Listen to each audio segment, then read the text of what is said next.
अस्सलामुअलैकुम, आप देख रहे हैं जगबीर न्यूज़। मैं हूं बिलाल समान। नाज़रीन, कहा जाता है कि जिस कौम के खेलों के मैदान आबाद हों वहां के हस्पताल वीरान हो जाते हैं। हमारे यहाँ हस्पताल तो धड़ाधड़ बनाए जा रहे हैं, लेकिन खेलों के मैदानों पर खास तवज्जो नहीं दी जा रही। कुछ ऐसी ही सूरत हाल का सामना है हवेली लखा के फुटबॉल के जूनियर खिलाड़ियों को, जिन्हें खेलने के लिए म्यूनसिपल स्टेडियम तो दे दिया गया है, लेकिन उसकी सफाई भी उनको खुद करना पड़ती है। हवेली लखा से हमारे नुमाइंदे मोहम्मद साजिद इस वक्त म्यूनसिपल स्टेडियम में ही मौजूद हैं। आइए उनसे तफसीलात जानते हैं। जी मोहम्मद साजिद, बताइएगा क्या तफसीलात हैं आपके पास?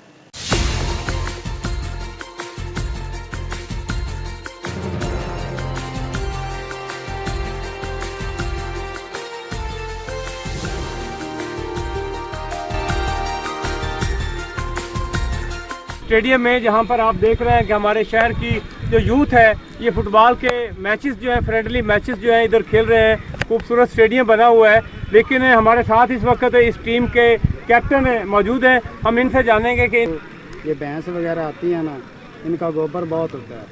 ठीक है, जब कोई इवेंट होता है क्रिकेट का, उसके बाद जो मसाइल होते हैं, खड्डे होते हैं काफ़ी सारे और गंद वगैरह सब, वो हम अपने हाथों से उठाते हैं। तो आप ये कैसे मैनेज करते हैं अखराजात की मद में? जो ये बच्चे खेल रहे हैं, इनकी शर्टें वगैरह, शूज़ वगैरह, सर ये अपनी तरफ से कोई जी नाज़रीन, आपने सुना कि ये बता रहे हैं कि हम बहुत सारे मसाइल में घिरे हुए हैं कि माल मवेशी जो है, इधर की दीवारें टूटी हुई हैं, जिसके बायस जो है वो मवेशी जो है इस ग्राउंड के अंदर आ जाते हैं, जिसकी वजह से उनका गोबर जो है खिलाड़ियों के लिए वो दैनिक कोफत का बायस बनता है। तो इनका ये मुतालबा है कि एक तो ये चार दीवारी की जाए, दूसरे नंबर पर बच्चों की सरपरस्ती के लिए जो है वो शहरी सतह पर, इलाकाई सतह पर जो है हमारे पॉलिटिशियन जो है वो आएँ और इनकी सरपरस्ती करें, ताकि खेल का जो मैदान है उसको आबाद किया जा सकते हैं। बड़े बड़े हॉस्पिटल आबाद करने से जो है वो सेहत का तयन नहीं किया जा सकता है।